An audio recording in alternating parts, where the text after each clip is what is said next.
Well, it's a beautiful, sunny Southern California day. We're standing in Costa Mesa. I'm the Ace Man. We got the Professor Sandy Gans and another episode of CarCast, everybody. I got my daughter on my shoulders, by the way. Is that your kid? I thought you just picked her up.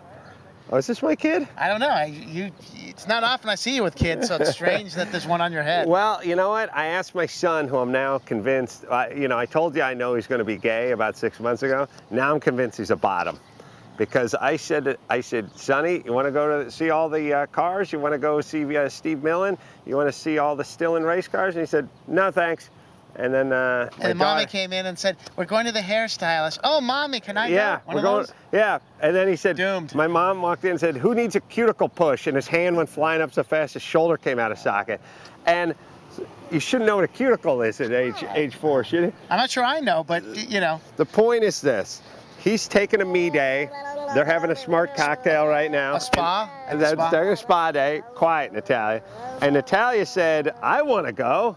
So Natalia turns out to be the one that loves the cars of the family, so she came with us. We're standing in front of the street which houses Stillen Enterprises. These guys do magical things to Z cars and GTRs. Well. Other anything Nismo or Nissan or Datsun, they've made a part for it. So we're going to go in there, talk to some people, check out a couple of his race cars, and get a tour of the facility. What do you think? And a couple of barbecue burgers, I think, as part of the program. Let's do it, baby. All right, let's roll. Welcome back to the podcast, Steve Millen. We're at his shop in faraway California. Costa Mesa. Costa Mesa. I brought my daughter with me. She's pushing some buttons over there, so I wouldn't... We'll leave her alone. She can't do any harm. She's doing a little CAD design. As long as she has fun, that's good. Right. And now we're in the design, the R&D department. Is engineering, yeah, that's right. Well, let's talk about some of the new items and how things have changed over the years. We got a table here. We got some brake calipers. We got some intake manifolds. We got some superchargers. What else? This is the neat part of it, Adam. This is where it all starts. We come to the engineers and we say, look, we want to build a braking kit or a supercharger or whatever it is for a car. So they get the car, they measure the car with the parts they want to make, they draw the print, and then they send that print over to a rapid prototype machine over here in a corner. And that builds the part out of PVC plastic. Do they use a little pellets? No, it's a string. And so you'll see the little head over there, it's making a pulley right now, and so it's building that pulley up until you get a part. And then what we can do is then we can get like even a caliper here like this. That's made of plastic in that machine. Right. And we can verify it on the card that the fitment's correct and so on. Natalia, put this on Barbie's Dreammobile. So this is it. This goes from computer to this with no carving of clay or styrofoam, or no one has to pick up a chisel. Nothing or like an that. awl. Not a hammer or anything. Unbelievable. Yeah. So now you have this. Right. But then how does this then go into a piece of forged aluminum? Well, what we use this for is to bolt it to the car and to prove that the center of the disc is in the center of the caliper, that the caliper's in its right location here and so on. Like this part here is the new manifold for the 370Z supercharger. And you can see it's all made the same way. It's made in plastic. Right. And we actually bolted it to an engine and we started the car. Right. Tested? Yeah. Oh, this plenum was plenty good enough to bolt to an engine, at least test out? Exactly, to start the car and to run it for a while. How much boost were you running? Well, we didn't want to run any boost because of this plastic and it would blow apart. What I was gonna say. But we needed to run the car to prove that all the belts were lining up and everything like that, and this enabled us to do that. I like the twin intake, by the way, on this. Most of the time I just see the single. Still an innovation. Still an innovation, dual intake on the plenum. So once we've proven the part fits and the alignment is correct as a proof of engineering, is then we can go and get a mold made to make the part in aluminum.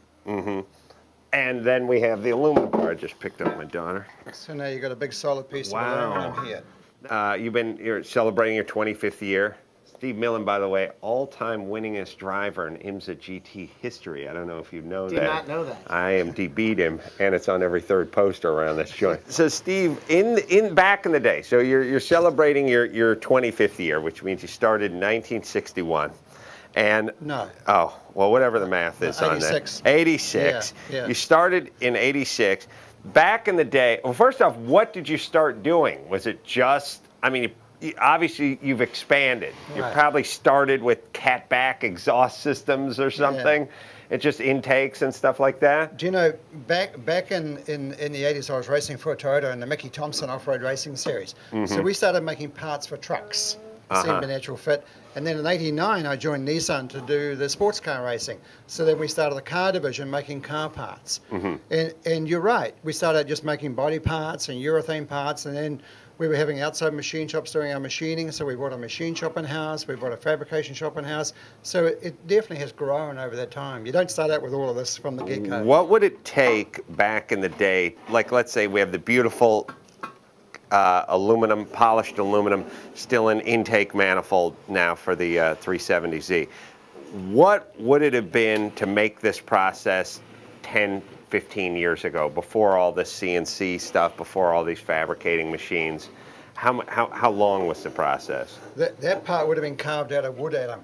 Of wood? Wood, yeah. And so you had a pattern maker that would make this shape in wood. And it wasn't really till you made your first part that you knew for sure that all your clearances and all your angles were correct. So this new method of doing it is we can get to the end, much quicker. But in the old days, as you say, you know, making out of wood and then making a mold and then making a part took a long time and cost a lot more money too. Right. Well, and time is money. Perhaps you've heard that. Oh, but sure. yeah. So now, what kind of horsepower? I actually passed by the 370Z that had the supercharger on it, which sort of almost looks like a turbocharger because it's remote, but it's driven by belt, obviously. But it said it was making 515 horsepower. It does, yeah. Out of a 3.7 V6. It is. So the standard engine's 330 horsepower, and we take it to 515. And that's 515 with supercharger, intake, exhaust.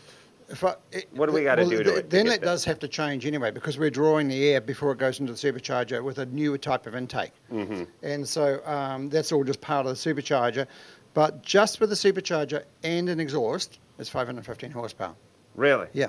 And I've got one out here now, well, which I can show you too. Let's go look at it. It's actually Dallas Rain's car. What is the reporter, the weatherman? Weather guy, What is the cost on something like that? These kits are about $5,500. But it's a carb-approved kit, which means you're not going to get your car towed away. It's all smog legal, 50 states smog legal, and with a warranty, with a full warranty. So for under $6 grand, you can take a car that's under 40 grand and have a 515 horsepower automobile that's street legal, smog legal, and has a warranty. Does that kit also work on the Infiniti so mad. line as well? It does. G37s and the 370Zs. Because actually the G37 we find to be a little more of an elegant car and a little more of a sleeper, and that car just bone stock with the rims, the brakes, and everything else with the 515 horsepower. Good bargain and hauls ass and it's more good practical too, because it's got the little bit of seats in the back and so on. Yeah, Natalia, you can ride in the back. It's the adult version of the 370s. Yeah. Well, let's go take a look at that. I'm really surprised, and I know it just sounds like ass kissery here, but I'm really surprised how inexpensive this stuff is. Because back in the day, I mean, even in the 80s and the 90s, this would have been a $15,000, $20,000, and that's back when the minimum wage was $4. It would have been $15,000 to $20,000, and it wouldn't work. It wouldn't work. You'd have to deal with big jack, right? And with a Holly 4-barrel stuffed on a turbo on a 240Z, and it would be awful. And make another 3 pounds of boost and do nothing. Yeah, and you have to keep filling the water injection hopper. Yeah, with methanol because something bad. Oh my God, what a time we're living in, and still under warranty. All right, well, we got the dyno in the back. We're going to get your car on the dyno. We are. 95 Nissan, as you would say, GTP car. Yeah. One Daytona outright. Daytona, Sebring outright, and that car went to Le Mans. We won Le Mans as well. Won your class in Le Mans. Correct. Right, that's the under 2-liter 4-door. No. We were fourth overall at Le Mans, and we won the sedan class of that, which IMSA series. I don't want to correct you, but it's Le Mans. Oh, I'm sorry. What speed would you get to on the Mousson straight on that baby? 4 times a lap. You do 200 miles an hour. Really? To the first chicane, in the Mulsanne, to the second chicane again, then to the Mulsanne hairpin again, and then actually coming back from the Mulsanne hairpin down to Indianapolis is the fastest. And you're doing, I'm just curious, we'll get by that car and we'll see it on the dyno, and we'll get to that. But how long are you in the car? It varies, I guess, depending on how many drivers you have and that kind of stuff. But you're doing at least 3-hour shifts, right? The maximum you can do is 4. And through the night at pace to stay in for 4, because the track is changing, or someone might have dropped some oil and so on, and you're better used to the conditions to stay in there for the longest you can. And our buddy John Morton was my co-driver in that race in '94. Really? And he's a great co-driver in long distance races. He really is. Yeah, but a horrible lover. Very unforgiving. Well, only you would know. That's what we hear. Not a gentleman at all. And but I'm just trying to think, like, see. The reason I was bringing it up, because 4 hours of sitting in a seat, and wherever you're doing, your mind wanders a little bit. No, not at all. And I'm just saying, like, you're going 200 miles an hour, four times a lap, right, times a bunch of laps, because you're there. Did you ever find yourself at 3.5 hours into the seat, you're going 200 miles an hour at some point, and you think to yourself, oh, wait a minute, I'm going 200 miles an hour? Like, did it become so repetitive that you became a little bit numb to it? No, it doesn't, Adam, because the lap is 8.5 miles. And so you'd only actually do 11 laps per tank of fuel, per 30 gallons of fuel. So you're in the pits every 45 minutes. Oh. Loaded up with another tank of gas. So you're never going for more than I wasn't doing the fuel math. I was just picturing, he's out there driving for 4 hours at a time. 45 minutes, you come in, new tires, tank of gas, and you go again. Yeah. No coffee, unfortunately. About a 14, 15 second stop. 14, 15, and I guess you have to hurry. I mean, it's like NASCAR when you pull in. Kind of a thing. Oh yeah, too right. Yeah, I did Le Mans twice, and it really is a fabulous race, regardless of the position you finish in. It's just, to be out in the countryside in France and running all the way through the night. And early in the morning is neat, because you can smell all the barbecues, you can smell the people cooking bacon and eggs. It's really amazing. That's the French guys that haven't showered, but that's another. You can't smell that. Yeah, we're looking at some of the AP brakes that you have here. That you're the AP rep for the United States, I'm guessing. We're the North American distributor for the AP brakes. So what we do is we buy the calipers and the rotors, and then we make all the attachment hardware here at Stillen. Okay. So all the custom fitment stuff, all the offset hats, all the custom calipers and that sort of stuff. Right, because you get a caliper like this, a 4-piston or a 6-piston. Now you've got to hold it onto the upright of the car, and it's that bracket that we make and the adapting hardware like these hats to hold the big rotor and so on. So those are the packages that we do. All right, so we're looking at Dallas Rains's. I don't know how you pluralize that. Is that Lotus? 370Z. With the 515 horsepower. Correct. Supercharger. I love the pulley system, because you have a bracket here that has a pulley on the front of it, and then just a drive shaft that goes to a back one that then powers the supercharger from behind. It's very simple, but very ingenious. Yeah, it's a packaging nightmare, really, for the guys to try and develop this, to get enough room to get the supercharger down here, and then, as you say, to drive it through a jack shaft to drive the supercharger. And then we have to get the air through the core support here into the intake to feed the supercharger. Yeah. So it's a packaging difficulty. Now, can somebody put this on themselves? How difficult is this, or who should do it other than you? I'm not sure he should. Sandy shouldn't do it. We know that I may be able to do it. We know that Adam should not do it. That's clear here. You can't do it with a plasma cutter. And it looks like the plenum intercooler has water driven to it. So there's a radiator and a pump somewhere. Intercooler, right. In fact, if we come over to the table, I can show you the components. Okay. So we have an electric water pump that's going to drive the water to the intercooler, which is buried in the plenum, and then the source of the water will be from a separate radiator, or it is. You're clever with this stuff. You know what you're talking about. He makes his stuff out on the fly, but he's generally pretty right on the money. He's doing a great job. I think he's going to do the next seminar about superchargers. Yeah, supercharging, turbocharging, it's all the same. You have to figure out a way to cool the air that's going in, so you don't get the pre-detonation. Exactly. And it used to be impossible, but now with computers and little micro-sized pumps and knowledge that we've gained, it's not so much of a roll the dice anymore. You guys can really dial it in. And actually, it doesn't do anything to the emissions, right? I mean, it doesn't change that, or now you've got this charge of air getting into the engine, which makes the horsepower. Now you have to control both the fuel and the ignition timing. Right. So the air-fuel ratio has to be right. So yeah, you have to work a lot on controlling that air-fuel ratio, because with more air we need more fuel. Right. But we don't want to get the ratio of air-fuel out of whack. And the Nissans have always had pretty bulletproof rear ends and pretty bulletproof transmissions. But and the engine too. And the lower and the bottom end of the engine as well. As far as Nissan goes, is it to them, do we have a win-win situation where they go, look, we're going to sell more of these cars because people are interested in this process, or it's a vanity thing, it's nice to have our cars running around with 515 horsepower? I mean, how do they look at the whole process? You know, there's a lot of Nissan executives here today. Guys from the testing grounds down in Arizona, and guys from Tennessee and so on, and they love it. They love it. It's also, you know, it builds up the marquee. You know, every car company's got to have something. The Nissans and the Infinitis are great cars, and they need their tuner company to take care of it, I think. And the stuff that you guys do are you know, an average guy can get into this car, have close to a supercar performance with not a lot of lay down cash, and it's reliable. They don't have to deal with the illegal smog certificates and the BS of California. So and your business is coming from all over the world. You ship out all over the world. It's primarily from across the nation, Adam. But definitely we get it from Europe and the Gulf and South Pacific. And even your home country of Australia. Excuse me. Hey, we've been here before. Yeah, look, I know you're a I Kiwi. don't care if he calls me old or a cheater, but you know. Well, I was going to get to that. I put the apology out on the website, so you know.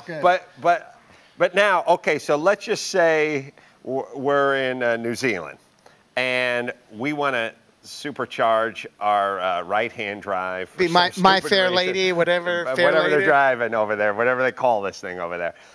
And I say, Steve, you know, send me out all the components and a list of instructions, and I'll have my local mechanic or dealership install this thing. We sell more supercharger kits to the Nissan dealers in America than to the general public. So people take I bought it over at Miller Nissan. I'm taking it back to Miller Nissan. I'm having the techs over there install it. It'll be under warranty, and it'll be done. Exactly. Wow. Yeah. So should we take, is there any other facet of this shop that would be fascinating to us? You know, our big deal here, Adam, is we manufacture all our own parts here ourselves in Costa Mesa, and that's a tough thing to do these days in California. A business in California, good for you. Yeah, wow. But I want to keep it all here onshore, and I don't want to go offshore with the stuff, and so, you know, it's a sense of pride. Right, and so we should go. We're going to put your GT car on that dyno pretty soon. 10 minutes time, we're going to go up there with that. Should we now? What do you think that thing will make horsepower-wise? I don't know. It's going to it's going to make about 514. We'll see if I can get enough grip on the rollers. Yeah, you will definitely smoke the tires. We'll see. What was the placard said? 850 plus. Yeah, but that's through the crank. Yeah, that's through the crank. And that's okay. So 801 at the rear. I'd be surprised we cracked 8 at the rear. No, there's no way. There's no way. And that was a qualifying trim. That was a big boost and all that. And we don't have big boost on it today. Right. Well, how many pounds would you run? Like when you were running that thing at Le Mans, what kind of boost were you running? We ran about 23 pounds of boost. Wow. But it's 10.5 to 1 compression. So it's fairly high static compression. Wow. So 23 pounds of boost is that's insane. Yeah. I mean, normally when you build an engine that's going to be turbocharged, you just build it at 8 to 1 or 8.5 to 1. He read the brochure. No, he read the brochure. You're O-ring it too. That head gasket ain't going to last. But the point is building that engine at 10.5 to 1. That's a fairly high, just street, you know, naturally aspirated engine, and then you add another 23 horsepower worth of boost. And you probably know this, but boost is something like the Richter scale with earthquakes, where somehow a 6.0, the difference between a 6.0 and a 7.0 is 100%. It's not 15% or whatever it is. And if you're making 500 horsepower at 8 pounds of boost, you're making at 23, it's insane how much more. It's not like, oh, it's another 150 horsepower. It's like another 500 or something, right? It jumps up big, that's for sure. But you can only go, again, so high. You got to go poo-poo. Where's your desk, Steve?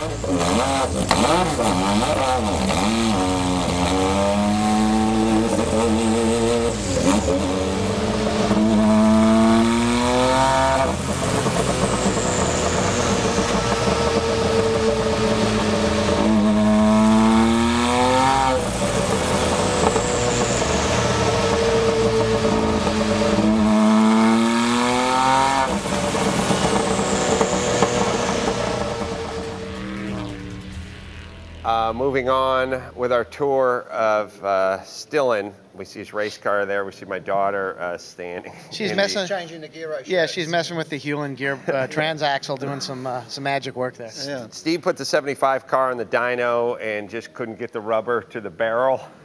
It's got so much power, it just won't get traction. It just kept spinning. Yeah. What did it finally make? Did it get We to 400? didn't even get a good number. Couldn't No, even didn't register even it. get a number because it would just blip up and over rev and spin the tires. The car's too light and has too much horsepower. You need For the some dyno.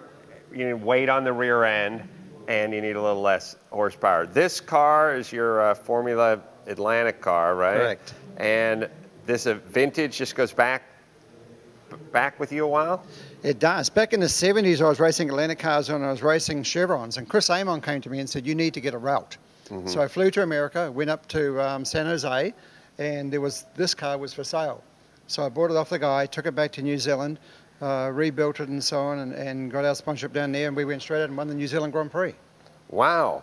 And it's a 4-cylinder, I think we were talking ahead It's of a Cosworth. yeah. Is it 2-liter? Or? No, it's 1600 cc's. Wow. Yeah, so it makes about 230 horsepower, but it only weighs 1,000 pounds. Right. Sounds like the engine's running, doesn't it? Yeah, my daughter's yelling into the exhaust. She's gonna have some some dirty face, and Mama's gonna ask her what happened. You'll have to make up some excuse. Oh, they'll see the carbon around her lips. I'll panic and go, we're just doing bong loads in the parking lot. And then I'll go, I'll tell you what she wasn't doing. She was not putting her mouth against Steve Millen's Formula Atlantic car. That's for goddamn sure. That's what she wasn't doing. I'll vouch for it. I asked Sandy what she wasn't doing. No, we were not doing that. No, clearly. So I ran this car all over the world. I raced it in New Zealand and Singapore, Malaysia, Penang, Hong Kong at Macau. Breaks down into a suitcase. 3 guys carried on first class. And Took it to Japan. We raced it there, and then I brought it to Long Beach, and that was my first ever race at Long Beach. Was in this car. Is this the car and track that sold you on sticking into California? It is. It is. I came here just to do Long Beach, and I enjoyed it so much I went home, and then packed up and came back to live here. And Formula V or Formula Atlantic, is it what Formula One is at the top, and is Formula Atlantic just below that? It used to be. A lot of people like Keke Rosberg and Jules Villeneuve came from Atlantic into Formula One. Right. Now there's more steps nowadays, but if you were good in Atlantic in the old days, you went into Indy cars or you went into Formula One. Bobby Rahal, Danny Sullivan, lots of guys. That's where they went from here to Indy cars. In scope and scale and dimension, they're just seem like just a slightly smaller. Well, the difference between me and Sandy, I guess, not in the belly department, but in the height department. And they're light. Like it only weighs 1,000 pounds. So and you've got these big wide tires over here, so it's a quick car. And it seems like a fairly inexpensive car to run in terms of maintenance and parts and accessibility, and you can work on it pretty easily and travel with it? It is, except for the engines. You know, they're pretty highly strung engines. We would rev them to 10,000 RPM. Wow. And so, you know, probably every couple of hundred miles you had to open them up and go through them and freshen them up. But you did drive this on the Long Beach track in, that would it be the early 80s, you say? 81. 81. Well, that's the early 80s. Speaking of Long Beach, I think you have some parts from your... I've got some questions over here. Controversial bumpers. Now, Adam, do you recognise that? That's my rear bumper, left rear. Yeah. Or maybe it was the right rear that you had. All I know is the pros were exquisitely fast this year. And now, I must take responsibility for this side because it's the front. yeah. Oh, I see. Yeah, that's true. Actually, yeah. That's Adrian Brody. Oh, yeah. Yeah, going around the hairpin, right? Yeah. Now, you stuffed in is the right term that we're using. Into the wall. It was the last lap. What do you do? Yeah. What are you going to do? You got to try and get by. I remember Adam saying that for 9 laps, when he was last in a race, he kept his P's and Q's. So the last lap, he started drilling people. Is that right, Adam? That's what I did. That's and exactly. I thought, well, you know, what a mentor, you know. The pros this year, Jimmy Vasser and Tanner Faust and Steve Millen were absolutely amazingly fast. And I was trying to do the math actually on it because as I was looking at some times, and I said, you know, the pros were about 2.5, maybe 3 seconds faster than the faster celebrities. A lap, as I was looking at the times. Because they were about 30 seconds. Well, that's where the question comes, because if let's just say they're 3 seconds faster a lap, and they're 30 seconds behind, that's 10 laps. How do they catch up to everyone in 7 laps? I say they jumped the gun. I don't think that would happen, would it? not that you would admit as a good driver. No. So, Steve, they gave you... I was told there was a 20-second gap. Oh, 20 seconds. Yeah, somehow it got down to 20 seconds. I was wondering, because the year when I did it in 03, and keep in mind, there's pros and then there's pros. Tanner Faust, Jimmy Vasser, Steve Millen, these guys are beyond pros. I mean, they're super fast drivers. You had to be impressed with Tanner and just how fast that kid was. That was really good fun. And how fast Vasser was, too. Yeah. These guys were fast, because when I did it in 03, the pros did not catch up to anyone in the top 4 or 5. I finished 3rd, and there wasn't a pro in my rearview mirror. You guys moved on the pack quick. They may have waited the full 30 seconds instead of the 17 seconds you guys waited, but you guys were really fast. And well, we didn't try and race at them. The 3 of us just sort of lined up. We just wanted to get there, because if you start racing, you start to lose time. Yeah. So we talked about it before the race, and we said we just got to get there. Kind of like the bicycle racers in a peloton. You just suck it up and then wait for the end and then move. And make the most of it. Tanner and Steve and Jimmy was leading the way, but I mean, I was watching some of the race footage. These guys were in a straight line, like the cars were just the bumpers were welded together as they just weaved through the traffic. And it was absolutely impressive to watch. Until we got to the traffic. Until they got to the... And look at that. Well, there was mirrors hanging down. There was a handful of amateur drivers that were aggressive, and then all hell broke loose. So when you took off, oh come on! When you took off, you just took your bumpers with you, huh? Yeah. That's a fun souvenir. So, Steve, what's your next race? Like, how much vintage racing are you doing, or how much racing in general? You know, I've got the GTR. The orange car that's out there, and we're preparing that to go and do an event in Nevada. And then I'm going to ship it down to New Zealand to do the Targa Rally down there. And those things are fabulous, because it's 6 days of driving balls out. Really? The roads are closed by the police. You put your helmet on, and you just go as fast as you can go. And during that 6 days, there's sure to be some rain.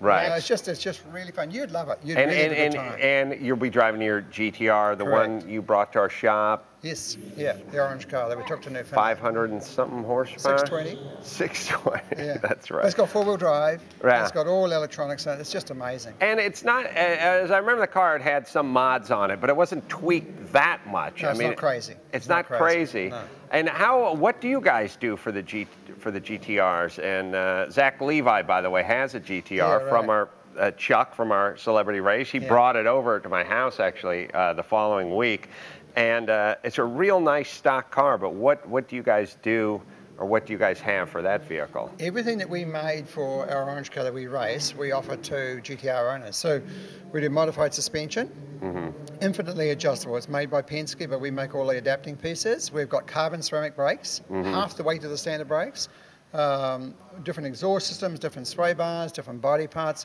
all kinds of things just to make the car better in all areas. Right. And the engine, getting it to 620? It's mainly boost and exhaust system and intake. Yeah, so that's nothing inside the engine. Right. So that car comes with twin turbochargers on it. So instead of strapping on a supercharger like you do with the 370, you monkey around with the boost, getting more boost. Exactly, tuning and boost, yeah. So how much would something like that cost? Because Zach's been bugging me. He wants to know. You know, I talked to Zach about it as well, and I don't think he wants to be too radical. Yeah. So I think an exhaust system and maybe some springs and some aero stuff and that, you know, it's not going to cost him a lot of money. But like just getting that engine from, I don't know, 485 That's right. to 620. Yeah. What's that cost? Probably $4,000.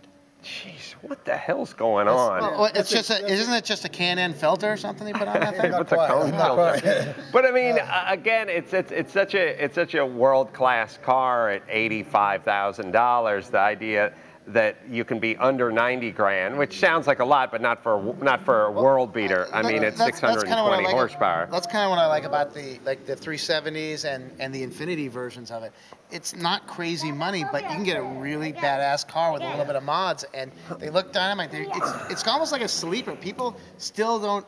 You know, it's like I remember when the Supras came out. Oh my God, that car's on rails! And you ever hear a lot of people like clamoring about the 350s and the 370s, and the same for the Infinitis. I love the Infiniti look, and it's a dynamite-looking car, built well. The VQ engine is freaking bulletproof. Yeah. And you just, it's like underdog, underrated. I'm not sure why.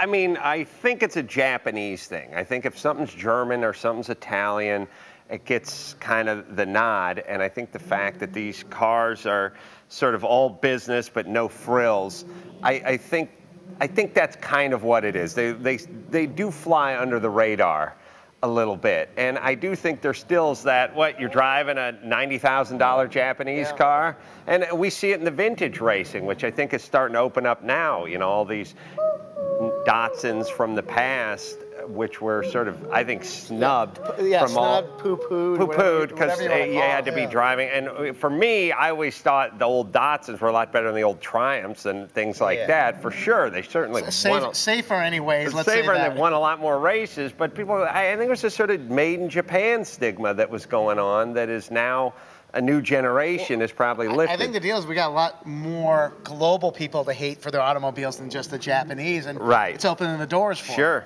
We have Koreans now. You're right.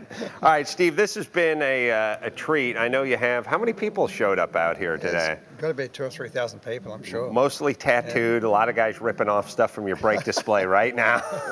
I better get back out there. You better get back out there. Steve, this has been a delight. We thank you for the tour of the warehouse. Sorry the 75 car couldn't hook up. But it's one of those things where it's really like saying, you didn't have sex with her? What's the problem? Penis is too fat. Oh, okay. All right. Well, that's a hell of a lot better than, you'll take that as an excuse. It's even a compliment. Too much horsepower, not enough weight, couldn't hook up those 15-inch wide tires. It's a tragedy. We tried. Yeah. The point is you tried having sex. That's the point. Yeah. But after your third busted condom, you had to pack it in. Yeah. All right, Steve, a delight as per usual. My daughter's enamored with your shop and your Formula Atlanta car, and she's looking at the impression of your front on my rear bumper in Long Beach. That doesn't mean we're gay, honey. It was an actual race. Steve, thanks a bunch. She's very patient. She really is. Always a pleasure. Thank you. The great Steve Millen from Stillen Enterprises.